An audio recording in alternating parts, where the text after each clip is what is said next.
We've been at the Barclays Center here in Brooklyn, New York for the Danny Garcia versus Lamont Peterson fight. Danny Garcia was victorious by majority decision, and now let's go to post.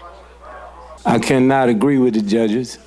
Number one, because you can be aggressive all day. I can show aggression like this, but if I'm not landing a shot, then how can I call a blow? And then after 5, around the 5th round, when Lamont landed his shots, they were telling blows. Now, even if you wasn't at the fight, if you wasn't there and you saw both opponents after the fight, then you would kind of scratch your head when you found out that the one lost that fight. I definitely thought we won. I think the judges need to be better judges, in my opinion. Do you think Lamont exposed Danny Garcia tonight? I think Herrera did.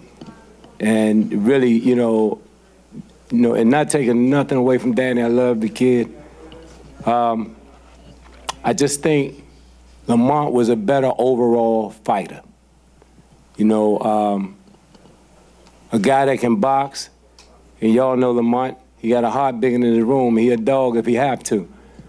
I definitely think that there are some things going forward that Danny may need to work on, especially if he, planning to move up to 47. Now, Barry, had Lamont officially got the win, he would have got the validity for this win and put the Matisse to bed. Do you guys force this rematch? I mean, you both with Al Heyman, and everyone always says it's up to Al. But this is something, obviously, that could have changed Lamont's career. Well, I love Al. And, a lot of times when you lose, you can win. I saw what I saw tonight. The fans saw what they saw tonight. It's fine.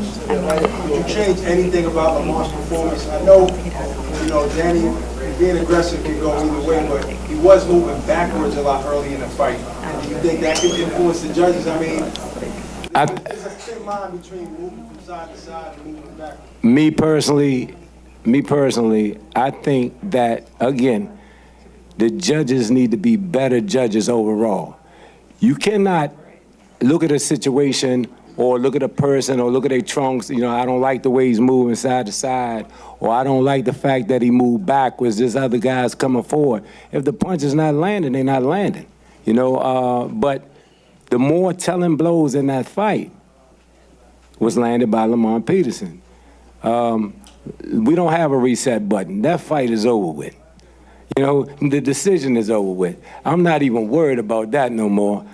I got a guy that laid it on the line. I got a guy that left that ring unscathed. I got a guy that's ready to fight next week. So, Who do you want him to fight next? Who would I like him to fight next? Danny Garcia. Then Lucas Matisse, and then move on up to 47, and let's get it up there. What did you tell him in the corner? What went on in the corner? We had a good time in the corner. I just basically told him, all along, we wanted Danny to commit, which he did. And all along, I knew that if it came to skill for skill, inside work, I knew that Lamont would be the better fighter inside.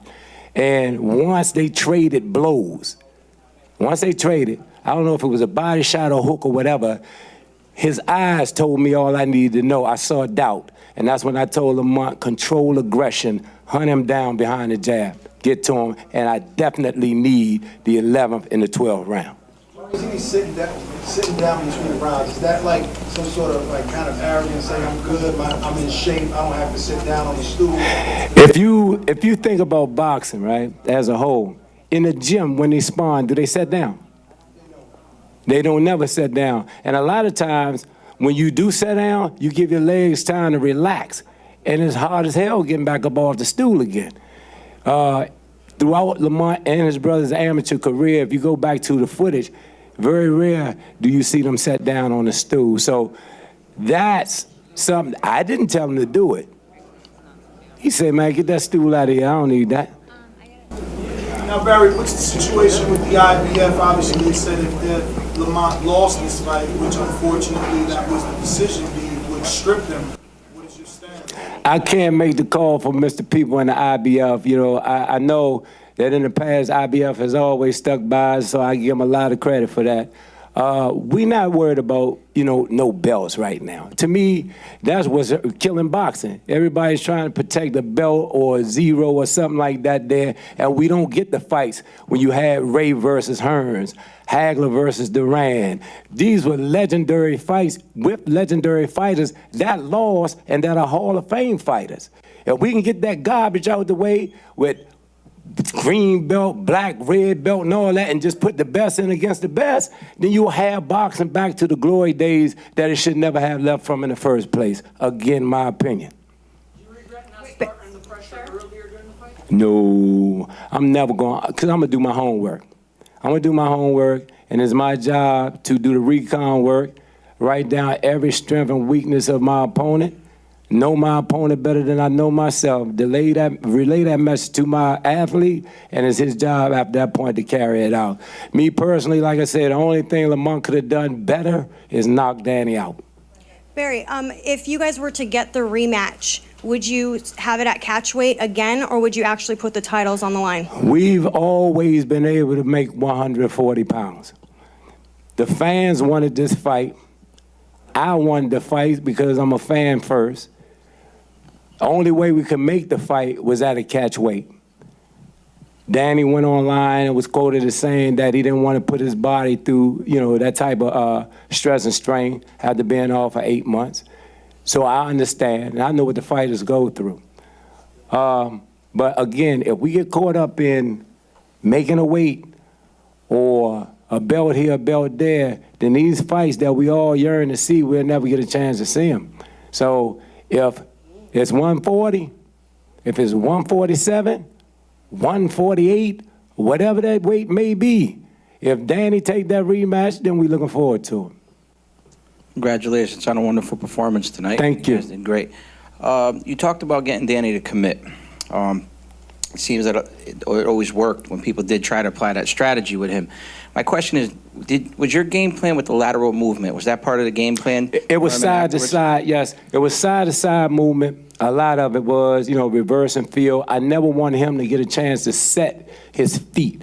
Because if you look at Danny Garcia and Kendall Holt, they got a knack of getting you in the exchange and throw a wide shot and catch you and put you out. A lot of shots Danny throw when it comes to the hook and either the overhand, he'll look away first and then bring the punch. He's mastered that style of fighting, so I didn't want to give him that opportunity. I wanted to keep him all balanced the whole time. You're a teacher, and again, you appreciate the history of the game. One more question, and I do want to ask you this. Yes, sir. Again, giving that lateral movement, giving it a few rounds to set in, sometimes in this day and age, it could cost you with a judge. They always go by ring generalship and effective aggressiveness. Do you think that a lot of these judges don't realize what that means when a boxer has ring generalship and an aggressive guy is supposed to be an effective aggressor? I definitely think there is room for improvements. We all have seen fights that in our minds and in our eyes, the other guy won. And then you sit there scratching your head saying, what are they looking at? It was the same thing in the amateurs with us.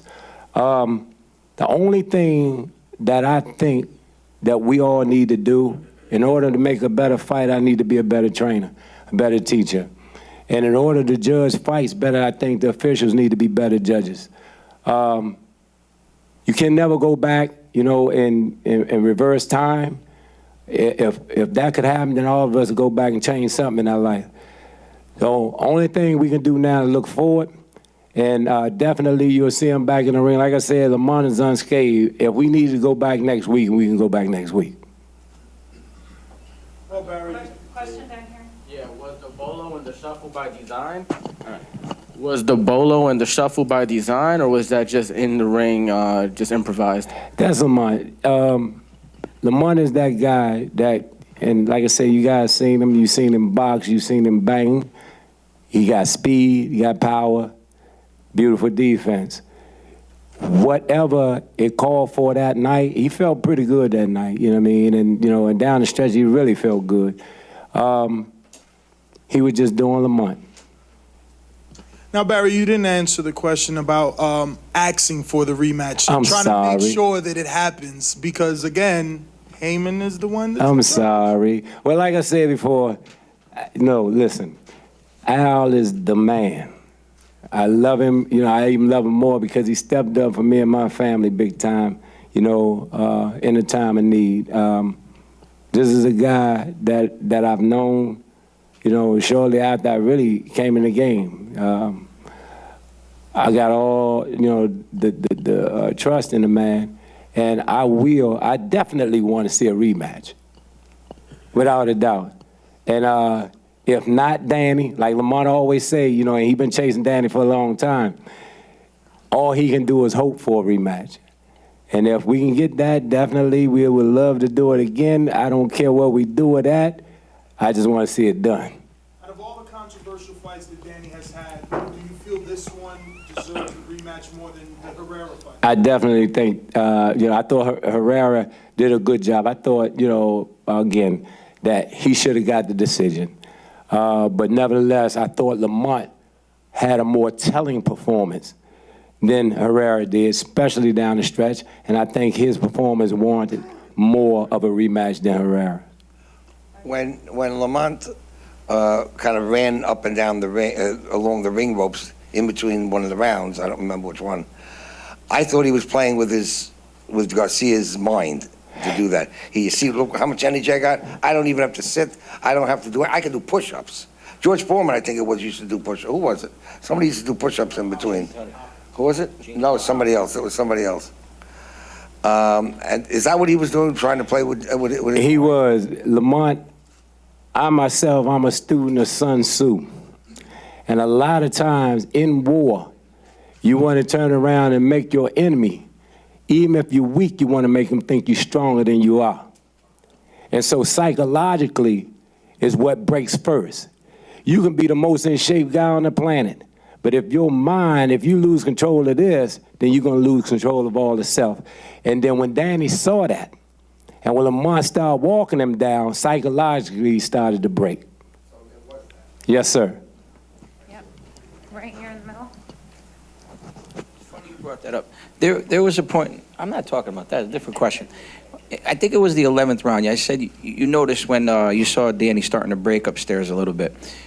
Was it the 11th round? We were talking upstairs. It looked like he was really, really hurt. Didn't show too much on his face, but you could see his body language. There was a point, I think it was close to the end of the round. Did you notice that, where Lamont really tried going for the kill more? I actually saw it earlier on, like I said, in the rounds.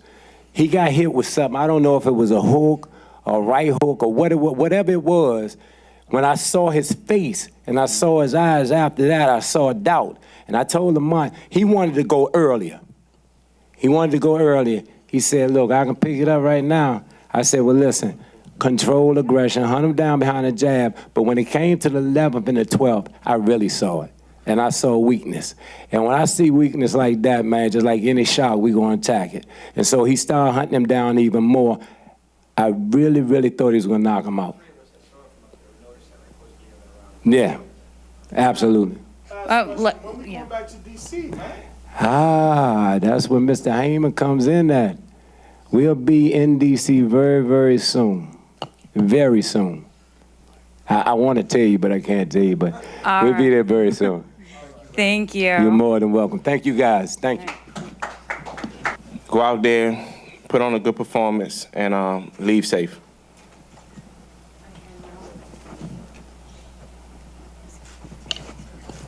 How would you rate Danny Garcia's power, like as to Matisse's power or other people you faced recently? No disrespect to him, but I didn't feel any of his punches.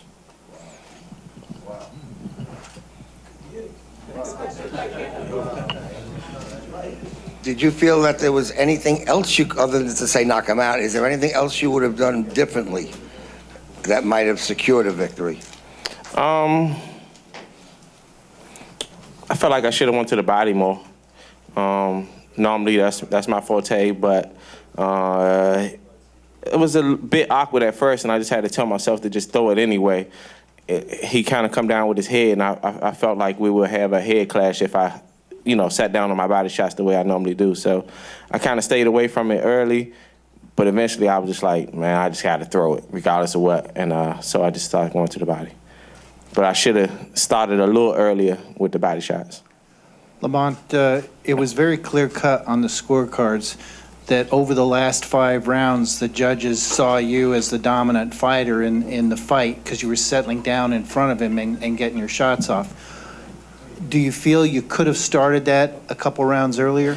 No, because that was the game plan. You know, maybe if I would have sat down earlier, you know, he had a little bit more steam in his punches, maybe I get caught, maybe I get hurt. You know, so I just want to stick to my game plan. I felt like, you know, I saw shots early, but the game plan was to let him tire out a little bit and then go for the kill. So I won't say that I should have started early. I think I did it at the right time. But, you know, that's just the way life goes sometimes. 3 more questions down in front. Now, Lamont, you said that you stuck to the game plan, and like we talked to Barry, the game plan was for you to tire out Danny. But do you think that in the process of using the ring, you gave away some of those early rounds? My feeling while I was in the ring, no, because I know it's just one round I know I gave away, and that's when I started going forward. I was going forward, but I wasn't throwing punches. I was just trying to get a feel where his punches was at. So I know he threw a lot. Even though he didn't land, he out-threw me, and he landed a few shots. I knew I gave that round away. But when I was moving around, he wasn't hitting me. And I was using my jab and movement. Anybody that, this is not UFC, this is boxing. And then the name of the sport is to hit and not be hit. And I got some jabs off, and he pretty much couldn't hit me. So I wouldn't say I gave him away. I just used a different strategy. Remember the De La Hoya Trinidad, same thing. I mean, we can go there and go back and forth, whatever. You know, I made my decision, you know, me and my trainer made a decision, you know, for a game plan, and we stuck to it. And, I mean, at the end of the day, you got to live with the results. How legendary was it for you to use the shuffle and the bolo in front of Ray Leonard, and was that by design or improvised? I mean, sometimes when I get comfortable in there, I get a little loose, and I watch a lot of tapes on Ray, so naturally I'm going to go to those type of shots. I should if I felt like I could have did more showmanship, you know, while I was boxing. Maybe that would have swayed the judges to give me them early rounds, because it seemed like they didn't. You wouldn't have got no rounds then. but overall, you know, that's just me, and that's just what I do. And again, I was just happy to just be able to get in the ring and show my skills. Final question down in front. Lamont, you've spoken for some time now about what it takes for you to make 140, and you said after this fight that you are considering moving up to 147. Why are you considering that, and what is it like for you now, boiling all the way down to 140, or in this case, 143? 147 for me is really out of curiosity. I just want to see how I feel. But I can definitely still make 140 and still get in the ring healthy. This time I did 143. I really ain't do no real workout, none this week. So, you know, I still make the weight pretty comfortable, but I can't stop thinking about moving up to 147 just to see how I feel. What'd you say? Is it the matchups that are intriguing at 147 for you? It's more so of how I feel around that weight. Like this time, you know, we weighed in at 43. I rehydrated to maybe 60, 61. So that's where I feel good at. And it's harder to get back to that type of weight from 140 to 160. But from welterweight, I'm pretty sure I can make that that transition pretty easy. Mm-hmm. Thank you. Thank you. Danny, you said after the fight that 147 is going to be your next move. You said it hurt your performance a little bit. In what way did it hurt your performance? You know, I felt good. It was a tough competitive fight. You know, just like any other fight at this level. You know, I fought a top level guy. We went in there, we mixed it up.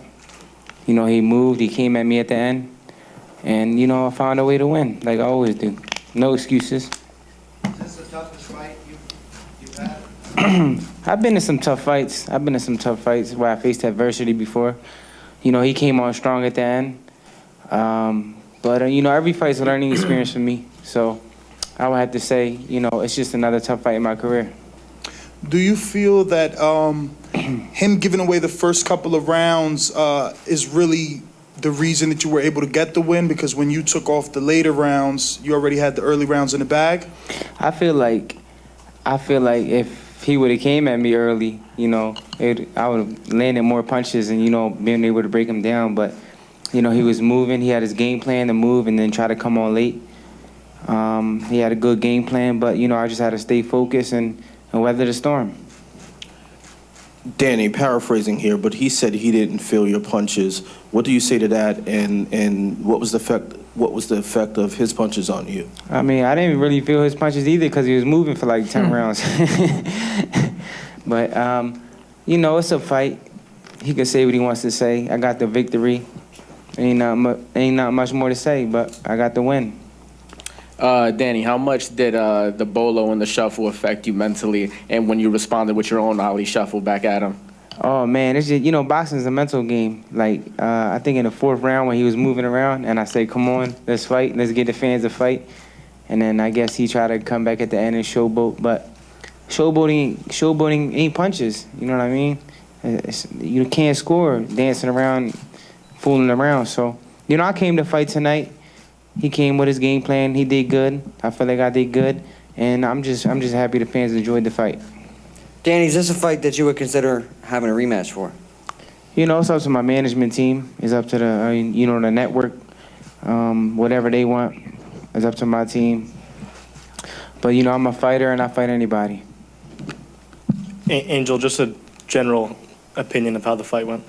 Well, I thought, Peterson ran, man. I could tell what the game plan was for them. It was to run for the first half and then try to come strong and steal the rounds into 30 seconds and 40 seconds into the round, late in the minutes. That you don't win like that. It's like he just asked the question. If he thought Peterson would have came down earlier, I don't think the same way. Listen, he hit Danny with some flushed shots. He never hurt Danny one time. I tell you what kind of chin he has. So I thought about the fight. I thought Champ won. Peterson didn't win again. He didn't win. He ran. And you don't win like that. And I think if he would have came in early, he would have went down early. Question for both of you. How convincing do you believe this win was, and what's next for both of you? I believe I won the fight just because, I came to fight. I was talking him down. He landed some good punches. But I just feel like he didn't come to fight. He came to fight at the end. And I feel like, in order to win a fight, you gotta show some aggressiveness and land some good punches. Same thing here. I thought Danny won the fight. And the next thing for us, defend that title at 140. Danny, what do you have to do to get back the momentum you had following the Matisse fight? I just gotta, I just gotta stay active. That's it. I just gotta stay active, stay sharp, stay active. My last fight was 8 months ago. So, it's just, I gotta get back on the drawing board, stay active, and stay sharp, stay in the gym. But I'll be better in the next fight. All right, final 2 questions. Back here, sir. Angel, you had mentioned that you guys want to defend the title at 140, so is moving up not an option? Well, that's the thing. Danny's a champion at 140 pounds. That's why he's a champion at 140. That 47 is something that Danny been talking about, but he's the champion at 140. So to me, it's at 140. We're not going to argue about it. I'm just saying if he wants to move up, but right now at this moment, he's a 140-pound champ of the world. At this moment, right now, right here. All right, last question. Danny, you kind of broke the internet the other day when you revealed you had a 6-toe on your right foot. Did that help you not get knocked down from those pretty flush shots that Peterson landed? Oh, man, my 6-toe, it helps me in a lot of ways, man. It helps me in a lot of ways. But, it's just a blessing. I feel my man here deserves a question. I just wanted to be funny.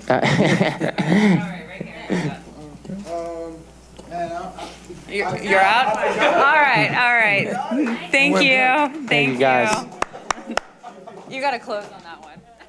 I'm Kristal Hart reporting from the Barclays Center here in Brooklyn, New York. Hope you've enjoyed the show, and thanks for watching.